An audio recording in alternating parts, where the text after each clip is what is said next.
పుట్టు వెంట్రుకలు ఎప్పుడు తీయాలి? పుట్టు వెంట్రుకలు సంవత్సరంలోగా తీయాలి. కారణం లోపల 9 మాసాలు 9 నెలలు గర్భస్థమైన స్త్రీ తన గర్భంలో ఉన్న తర్వాత చెడు ఉంటుంది, మలినం. ఆ మలినం పోవటానికి ఒకటి మనకు ఏర్పరిచారు, సంవత్సరం లోపల పుట్టు వెంట్రుకలు తీయాలి అని. 2, ఎందుకు తీయాలి? దీంట్లో సైంటిఫిక్ రీజన్.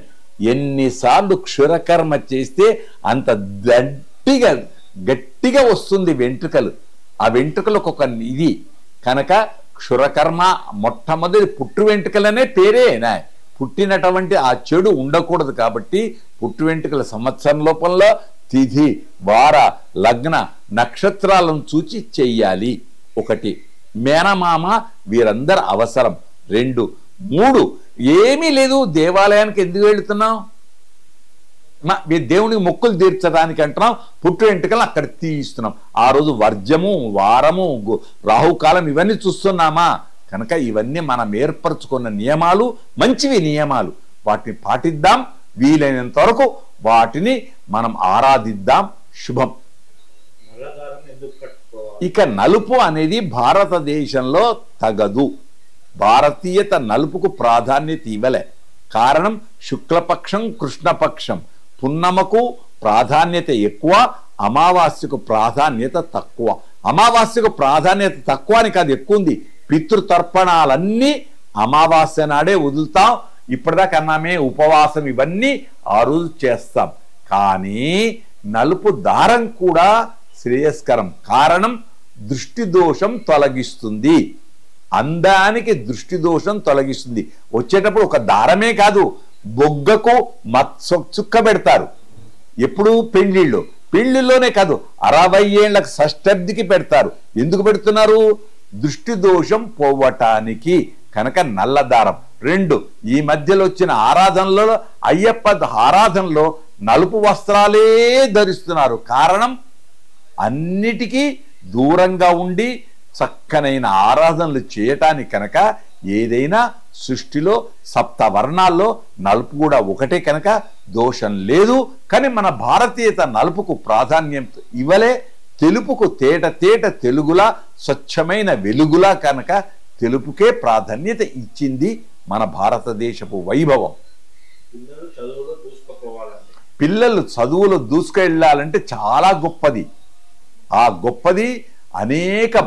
సరస్వతి అనుగ్రహం కావాలి, సుబ్రహ్మణ్య అనుగ్రహం కావాలి, అంతేకాదు దక్షిణామూర్తి అనుగ్రహం కావాలి. ఇన్నిటికంటే గొప్పది హయగ్రీవ అనుగ్రహం. హయగ్రీవ అనుగ్రహం ఉంటే చదువులో ఏకాగ్రత కలుగుతుంది. అందుకే మన పెద్దలు ఏమన్నారు? కృషి ఉంటే ఋషులవుతారు, పట్టుదల ఉంటే ఎంతవరకైనా ఎదుగుతావు. ఇది పిల్లలకు నేర్పాల్సిన గొప్పది. పట్టుదల ఉంటే ఎంతవరకైనా ఎదుగుతావు. కనుక అనగననగరాగ మత్శీలుచునుండు అని శతక పద్యాలు చెప్పారు. కనుక పట్టుదల ఉండాలి, దానికి తోడు దైవ అనుగ్రహం లభించాలి, హయగ్రీవ అనుగ్రహం. అందుచేత రామాయణంలో చెప్పబడుతుంది, మాధ్యులు బాగా పాటిస్తారు. 3 సార్లు హయగ్రీవ హయగ్రీవ హయగ్రీవ అంటే గంగా ప్రవాహం వలె వాక్కులు వస్తుంటాయి. అలాంటి అనుగ్రహం ఈ విధంగా మనకు లభిస్తుంది. దైవ ఆరాధన పట్టుదలతో సాధించవచ్చు. కాకుంటే ఏకాగ్రత ముఖ్యం. ఇది చాలా గొప్ప ప్రశ్న. ఎందుకు వెయ్యాలి?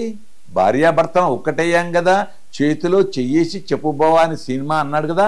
పాణిగ్రహణ శుభ సమయం, ప్రణయానికి శుభోదయం అన్నారు కదా.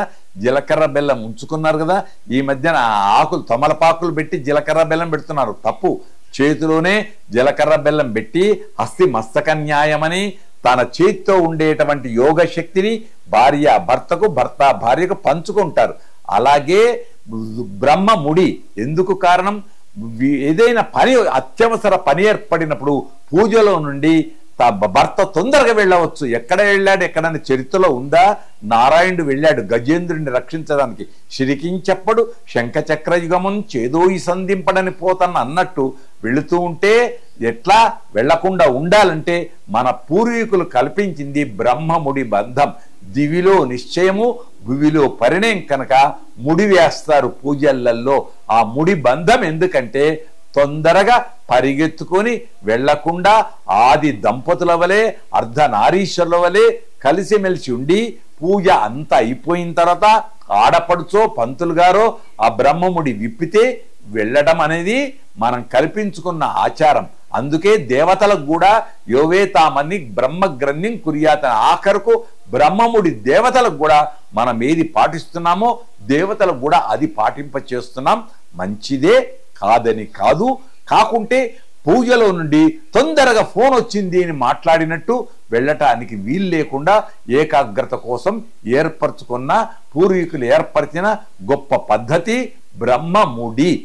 దివిలో నిశ్చయం, భూమిలో పరిణయం. బ్రహ్మ రాసిన రాతను ఎవ్వరూ మార్చలేము.